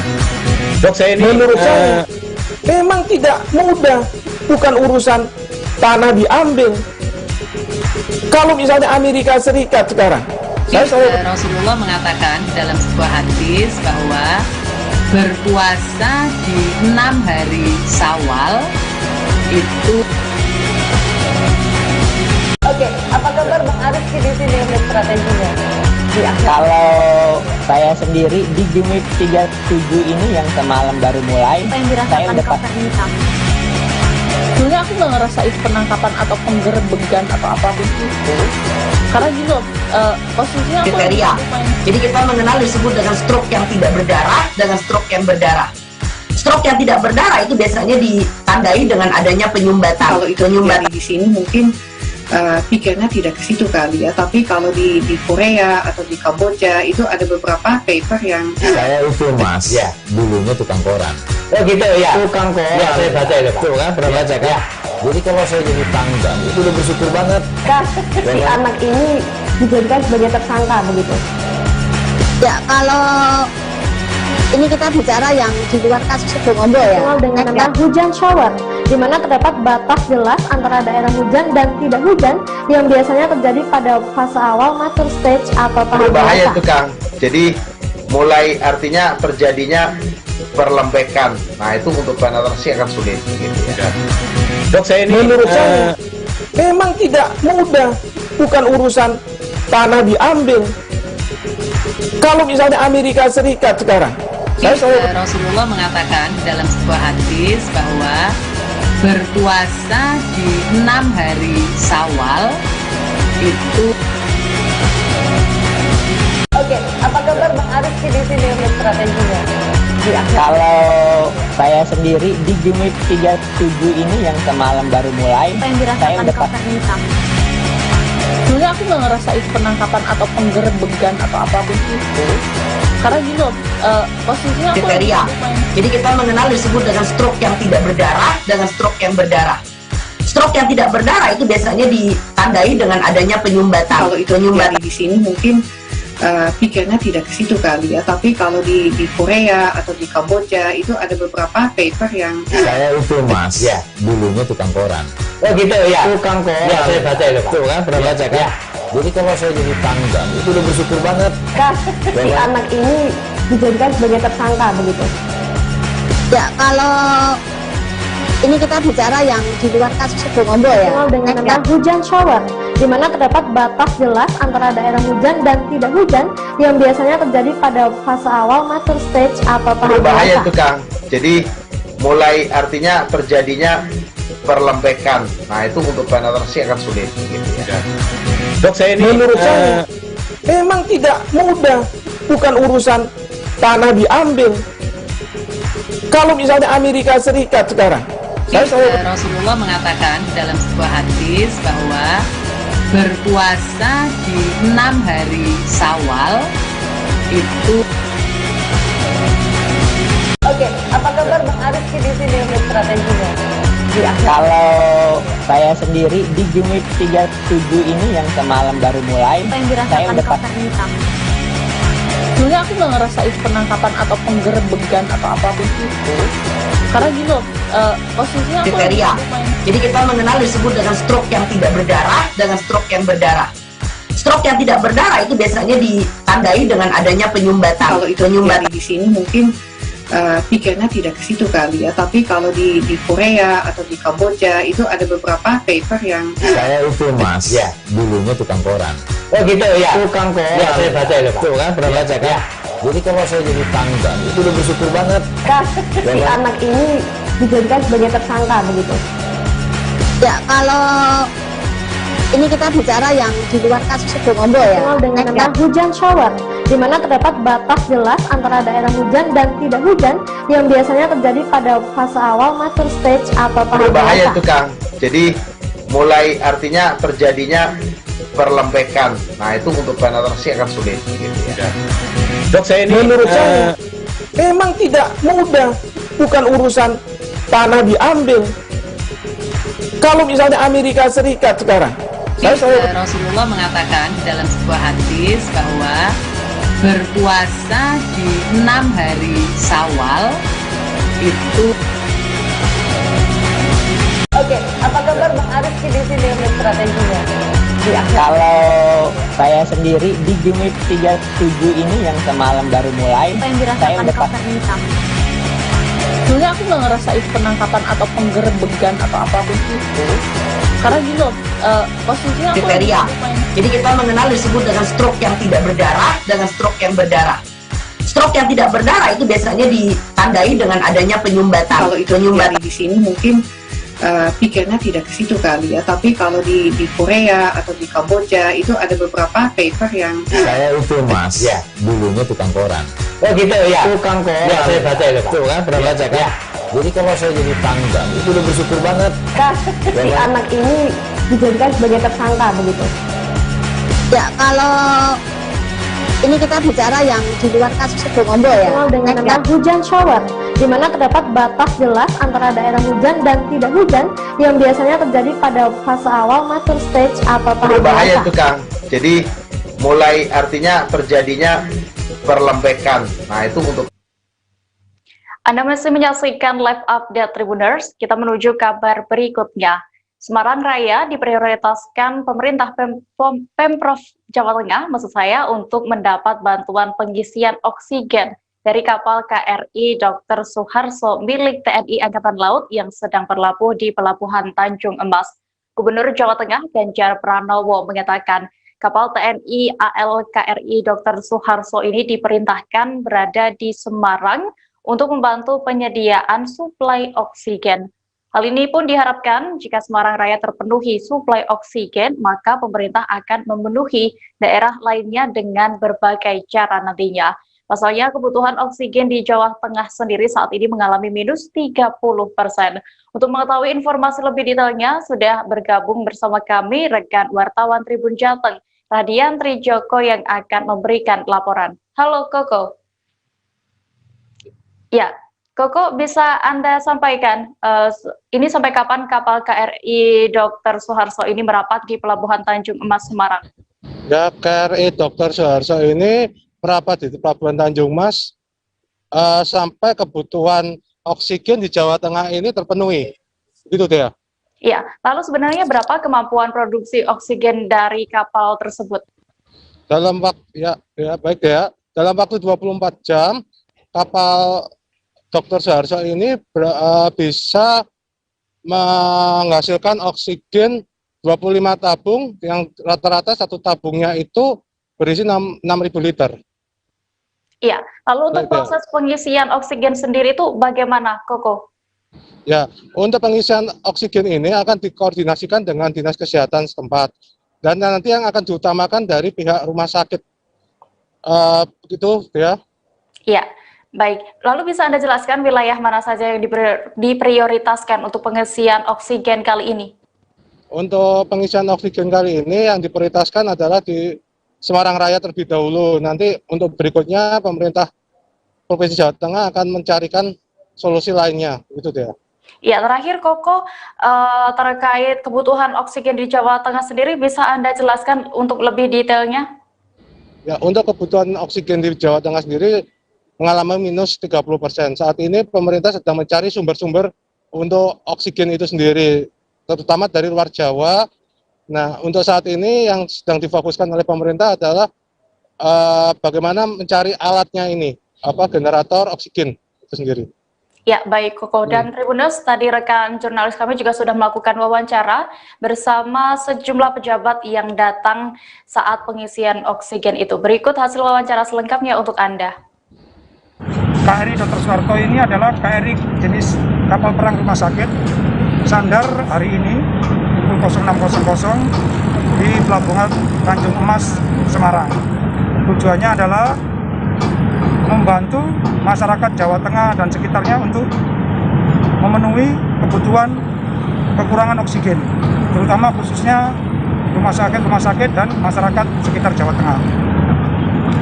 Dalam sehari kapasitas yang bisa diproduksi berapa? Kapal ini bisa memproduksi 20 tabung. Satu tabungnya ukuran 6.000 liter. Jadi dalam sehari 1 kali 24 jam KRI Dr. Suharto ini bisa memproduksi secara mandiri oksigen murni sebanyak 20 tabung. Satu tabungnya 6.000 liter. Pak, proses ininya Pak, distribusinya nanti seperti apa Pak? Nanti. Untuk distribusi tabungnya kita sudah berkoordinasi dengan Dinas Kesehatan, jadi agar tidak terjadi penumpukan, supaya tidak terjadi berdasarkan akan dikoordinir untuk didaftarkan ke Dinas Kesehatan. Nantinya akan diatur jadwalnya per harinya dikirim ke KRI. Akan berapa lama di Kota Semarang? Nah ini bagus untuk dari pemerintah melalui TNI Angkatan Laut, pemimpin TNI Angkatan Laut melalui Panglima Kormada II, KRI Dr. Suharto ini distanbykan di Kota Semarang kurang lebih sampai terpenuhinya kebutuhan oksigen yang berada di Jawa Tengah dan sekitarnya. Nah, boleh diceritakan kan Indonesia ini punya berapa kapal perang yang bisa memproduksi oksigen sendiri? Indonesia khususnya TNI Angkatan Laut mempunyai 2 kapal perang ataupun 2 kapal perang jenis rumah sakit, ada 2. Yang pertama KRI Dr. Suharto yang berada di Semarang ini untuk memenuhi Jawa Tengah. Yang satunya berada di Surabaya yaitu KRI Semarang untuk memenuhi kebutuhan. Kemarin Pak Danlanal memberi info pada kami ada KRI Dr. Suharto yang mampu mengisi beberapa tabung gas untuk kebutuhan rumah sakit. Saya sudah perintahkan ke Dinkes, catatannya sampai tadi siang ada 158 tabung ya dari beberapa rumah sakit dan sudah diselesaikan 43. Jadi ini terus berproses. Saya ucapkan terima kasih kepada seluruh keluarga besar Angel, khususnya Mas Danlanal yang mampu memberikan sebuah solusi atas suplai oksigen yang hari ini banyak dipertanyakan rumah sakit. Kebutuhan oksigen. Kita itu kemarin aja masih minus 30% kok. Maka kita lagi mencari cara lain dan substitusinya. Maka oksigen konsentrator kita buat, beberapa rumah sakit itu kita minta untuk membuat oksigen generator mirip dengan ini. Jadi yang seperti ini tapi dicangkokkan di rumah sakit, ya itu yang bisa berjalan. Sementara saya juga masih mencari lagi beberapa sumber yang dari luar Jawa. Alhamdulillah kemarin dapat dari Sumatera, dari Palembang, terus kemudian ini kita siap dari Kendari, terus kemudian kemarin beberapa dari Jawa Timur, terus kemudian kita lagi coba ya dari Kalimantan, tapi sampai hari ini belum mendapatkan sumbernya. Nah, sekarang kita siapkan peralatannya. Umpama kemarin dari Kalimantan, terus kemudian dari Sulawesi kita mendapatkan itu, cuman isotanknya nggak ada. Nah kita sekarang lagi beli isotank, mudah-mudahan dalam 2 minggu ini hadir, bisa sampai di sini, dan kita harapkan ini bisa nanti untuk mengambil oksigen yang ada. Kemarin saya sudah mendapat komitmen dari beberapa tempat, tapi mereka bilang nggak punya isotanknya. Maka kita ini akan dikoordinasi oleh Pemkot sama Pemprov. Jadi biar ini kita pakai untuk backup rumah sakit dulu. Biar nanti yang butuh kebutuhan yang lain tidak menggunakan sumber yang dari sini. Agar rumah sakit dulu menjadi prioritas. Tapi kalau masyarakat ada yang membutuhkan, sebaiknya disesuaikan dengan kondisi kesehatan masing-masing. Dengan satu harapan, kalau mereka mulai merasa batuk-batuk, sesak napas, terus kemudian ada gejala-gejala yang mirip dengan COVID, lebih baik segera lapor saja ke puskesmas, ke RT, ke lurah, agar kita bisa membantu. Itu nanti biar kita rawat. Maka perawatan-perawatan yang terkonsentrasi secara penuh itu akan memudahkan kita semua. Sehingga nanti tidak hanya urusan oksigen, tapi juga termasuk urusan obat-obatan, bagaimana treatment yang bisa kita lakukan, dan itu akan mudah untuk mengendalikan. Oke, Kita beralih ke Bandar Lampung Tribuners. Seorang bocah laki-laki berusia 13 tahun terperosok masuk ke dalam sumur sedalam kurang lebih 26 meter saat asyik bermain di sekitar lokasi pembangunan rumah. Insiden ini terjadi di Perum BKP Blok O Kemiling, Bandar Lampung pada hari ini, Rabu 28 Juli 2021.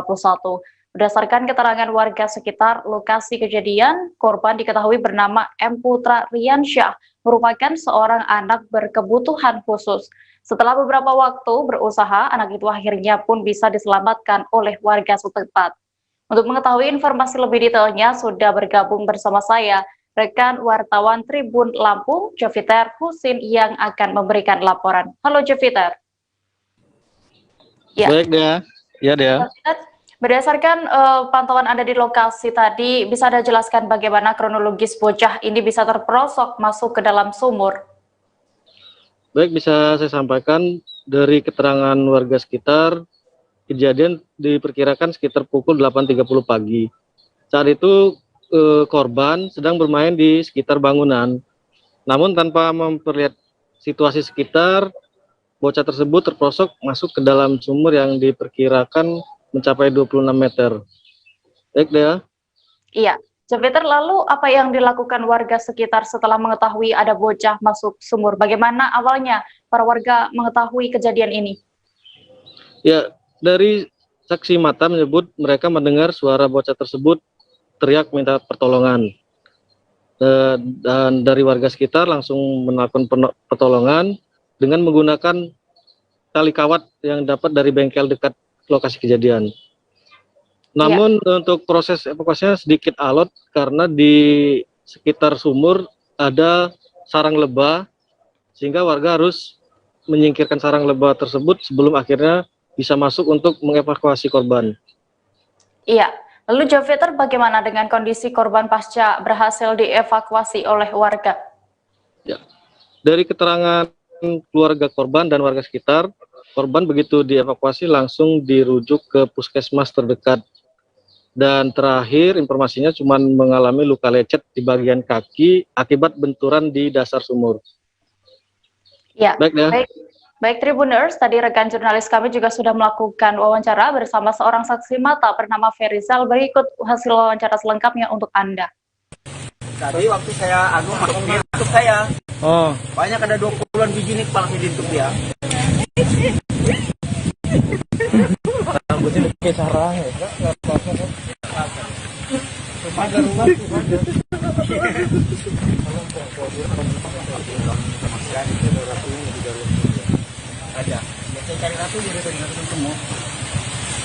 Itu dia tadi lagi main di sini Pak ya, bisa masuk gitu. Anak itu lagi main-mainan di sini mungkin.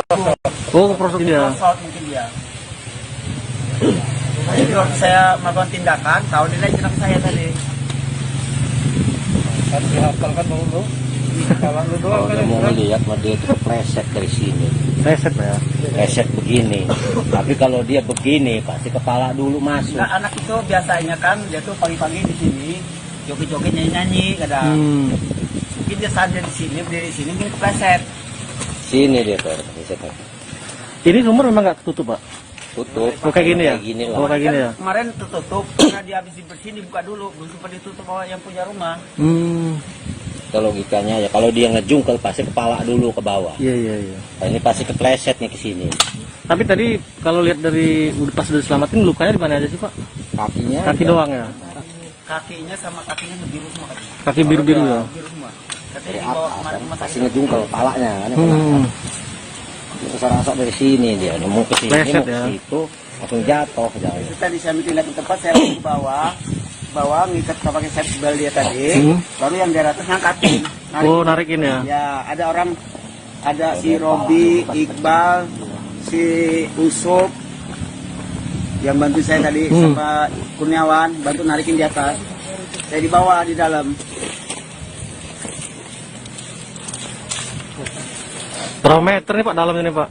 Ada 26 meter. 26 meter Pak ya? Tribuners, kita beralih ke kabar berikutnya. Pasien COVID-19 di Rumah Sakit Brigjen H. Hasan Basri atau RSHB Kandangan Kabupaten Hulu Sungai Selatan Provinsi Kalimantan Selatan membeludak. Terlebih RSHB Kandangan ini merupakan rumah sakit rujukan di benua Enam yang meliputi 6 kabupaten. Bahkan setiap hari ada pasien dengan gejala COVID-19 datang ke RSHB Kandangan. Untuk Dan untuk mengantisipasi membludaknya pasien COVID-19, manajemen RSHB ini mendirikan 3 tenda darurat. Informasi lengkapnya akan disampaikan oleh rekan wartawan kami dari Banjarmasin Pos, Eka Pertiwi yang saat ini sudah bergabung bersama kami. Halo Eka. Ya Eka, bisa Anda informasikan berapa jumlah tenda darurat yang didirikan di Rumah Sakit Brigjen H. Hasan Basri Kandangan saat ini? Jadi tenda darurat yang didirikan oleh manajemen Rumah Sakit Haji Hasan Basri Kandangan sebanyak 3 unit yang terdiri setiap unitnya ada 15 bed. Iya, Dea? Ya, lalu tenda darurat ini akan difungsikan sebagai apa dan mengapa didirikan? Rencananya tenda darurat ini didirikan untuk mengantisipasi membludaknya pasien COVID-19 di Kabupaten Hulu Sungai Selatan. Sementara sebelum difungsikan, tenda darurat ini rencananya akan dipergunakan sebagai tempat keluarga pasien IGD dan juga untuk screening awal pasien COVID-19 sebelum masuk ruangan. Iya. Lalu bisa Anda informasikan juga detail kapasitas pasien COVID-19 yang bisa dilayani di Rumah Sakit Brigjen H. Hasan Basri Kandangan? Iya, untuk sementara ini kapasitasnya di Rumah Sakit Haji Hasan Basri Kandangan ada 85 bed yang terdiri dari lantai 1 dan 2. Selanjutnya Rumah Sakit Haji Hasan Basri juga akan memfungsikan lantai 1 ruang isolasi COVID-19 dan rencananya akan ditambah 30 bed lagi untuk melayani pasien COVID-19. Demikian ya. Ya Eka, lalu juga saya mendapatkan informasi bahwa saat ini suplai oksigen maksud saya di sana juga menipis. Lalu bagaimana caranya untuk memenuhi kebutuhan oksigen di RSHB Kandangan? Untuk sementara pihak rumah sakit mencoba mencari ke beberapa distributor yang ada di Kalimantan Selatan, khususnya di kota Banjarmasin dan juga di Kabupaten Tabalong. Selain itu juga pihak rumah sakit meminjam 40 tabung oksigen dari Rumah Sakit Daha Sejahtera. Selain itu juga ada beberapa tabung oksigen dari puskesmas yang ada di Hulu Sungai Selatan, kemudian dari beberapa instansi yang memiliki oksigen.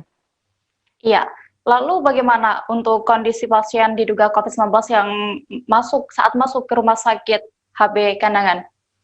Iya, berdasarkan keterangan dari Direktur Rumah Sakit Haji Hasan Basri Kandangan, Dr. Rashidah menyebutkan jika pasien COVID-19 yang masuk ke rumah sakit itu sudah dalam kondisi kritis di mana saturasi oksigennya sudah 60 hingga 80.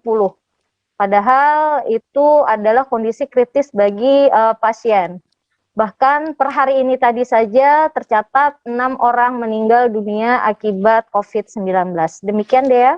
Iya, baik Tribuners, tadi juga rekan jurnalis kami Eka sudah melakukan wawancara bersama Direktur Rumah Sakit Brigjen H. Hasan Basri Kandangan, Dr. Hajah Rashidah MKes. Berikut hasil wawancara selengkapnya untuk Anda. Nggak Bu, informasinya kapan datang gitu? Kalau dari Samator sendiri menjanjikan besok atau Jumat ya. Berarti besok atau Jumat ya Bu ya? Katanya sih seperti itu, tapi kondisi seperti ini kan tidak bisa diprediksi benar-benar terjadi. Tapi kami berharap sesuai dengan perhitungan jika oksigen bisa datang minimal besok atau Jumat. Tapi menunggu itu kami harus mencari oksigen kemana-mana, bahkan ke pedagang-pedagang yang kecil-kecil itu kami ambil, kami beli. Kemudian dari beberapa dinas yang punya cadangan oksigen, dinas perikanan mereka pinjamkan 2 tabung, tetap kami terima sebagai bentuk solidaritas dari teman-teman di kabupaten. Karena Pak Bupati juga berkoordinasi dengan Pak Kapolres, dengan kepala SKPD yang lain yang mempunyai cadangan tabung dan SKPD-nya untuk menyampaikan ke kami. Sementara belum ada yang mensuplai. Kalau oksigen dari beberapa hari ini kami tidak pernah lagi dapat yang liquid Mbak. Kalau dulu yang liquid kita tuh bisa 1 kali pengantaran itu lama, bisa sampai untuk kebutuhan seminggu, sebulan, gitu, 1 tabung besar. Nah sekarang karena liquid tidak ada, waktu masih dengan tabung itu kita tidak bisa memprediksi Mbak, karena tabung itu kan penyusutannya besar. terakhir kapan Bu pengiriman? Tadi malam 60 tabung. Bukan yang pakai liquid. Lupa ya, karena Kabar berikutnya datang dari Jawa Timur. Polresta Malang Kota menyelidiki akun palsu yang mengatasnamakan Kapolresta Malang Kota AKBP Budi Hermanto. Dari penelusuran tribunjatim.com, akun Facebook bernama Budi Hermanto itu dibuat pada tanggal 18 Juli 2021. Di akun tersebut, pelaku memasang foto AKBP Budi Hermanto memakai baju dinasnya. Akun tersebut juga memposting ajakan kepada masyarakat untuk beramai-ramai mengikuti event pelelangan barang sitaan Bea Cukai Negara di kantor KPKNL. Kabar selengkapnya akan dilaporkan oleh jurnalis kami dari Tribun Jatim, Kukuh Kurniawan yang saat ini sudah terhubung bersama kami. Halo Kukuh. Ya, Kukuh. Bisa Anda jelaskan apakah benar pelaku penipuan ini mencatut nama Kapolresta Malang Kota dan sejak kapan dilakukan? Polresta Malang Kota sendiri, akun palsu sendiri itu dibuat pada tanggal 18 Juli 2021. Jadi di akun tersebut pelaku memasang foto AKBP Budi Hermanto memakai baju dinas. Dan selain itu, akun tersebut juga memposting ajakan kepada masyarakat untuk beramai-ramai mengikuti event pelelangan barang sitaan Bea Cukai Negara di kantor KPKNL. Dan sempat pelaku ini mengunggah gambar daftar barang lelang pada Senin lalu. Tapi saat ditelusuri oleh tribunjatim.com, unggahan tersebut sudah dihapus oleh pelaku. Iya, lalu apa saja tindakan yang dilakukan pelaku ini untuk melakukan penipuan atau hal-hal lain, Kukuh? Pelaku sendiri ini berusaha meyakinkan kepada masyarakat untuk membuat masyarakat mengikuti event pelelangan barang sitaan. Selain itu, selain memposting gambar daftar barang lelaan, pelaku ini juga membuat grup Facebook bernama Lelang Bea dan Cukai Negara di kantor KPKNL. Dan sempat memang ada beberapa masyarakat yang sempat hampir tertipu mungkin terkait dengan untuk pengunggahan ajakan itu tersebut. Iya, lalu Kukuh, apa yang selanjutnya dilakukan oleh Kapolresta Malang Kota setelah mengetahui namanya dicatut oleh pelaku penipuan ini di media sosial? Jadi Kapolresta Malang Kota itu baru tahu ketika hari Selasa. Ketika itu langsung dia mengatakan bahwa itu hoax dan tidak benar. Dan AKBP Budi Hermanto ini tidak memiliki media sosial apapun. Dan dia juga akan mencari siapa pemilik akun palsu yang mengatasnamakan dirinya tersebut, dan juga sekaligus mengimbau kepada masyarakat untuk jangan mudah percaya terhadap penipuan tersebut. Iya, baik, terima kasih rekan jurnalis Tribun Jatim Kukuh Kurniawan untuk laporannya. Selamat kembali bertugas. Siap. Tribuners, informasi tadi sekaligus menutup perjumpaan kita dalam live update kali ini. Masih di tengah pandemi, kami kembali mengingatkan kepada Anda untuk selalu menerapkan protokol kesehatan dengan ketat dimanapun Anda berada. Mewakili kru yang bertugas, saya Diamita, pamit dan terima kasih. Sampai jumpa. Jangan lupa like, subscribe, dan share ya!